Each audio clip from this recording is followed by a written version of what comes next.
আরে দিদি আপনি আসেন, বসেন। ভালো আছেন? এই তো বসে বসে কাপড় গোছাচ্ছি, কি করবো বাড়িতে। দাঁড়ান, বাবু ফোন করছে। হ্যাঁ বাবু বল। কোথায়? না না না না, আমি যাবো না, তোরা যা।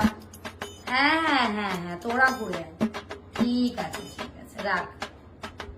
আর বলছেন, আমার ছেলেটা ফোন করেছিল, খুব ভালো জানেন, সব কিছুতে আগে যেখানে যাবে আগে মাকে ফোন করবে, মা তুমি যাবা বাজারে কিছু কিনতে গেলে আগে আমাকে ফোন করে, মা তোমার জন্য কিছু। আর কোথাও ঘুরতে গেলে আগে আমাকে ফোন করে, মা এই জায়গাটা ঘুরতে যাবো। এরকম ছেলে এখনকার দিনে আছে বলেন তো?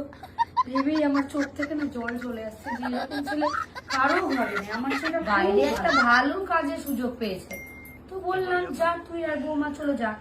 কি বলছে জানেন? বলছে মা তোমাকে ছেড়ে যাবো, তুমি একা এত বাড়ির কাজ করবে কিভাবে?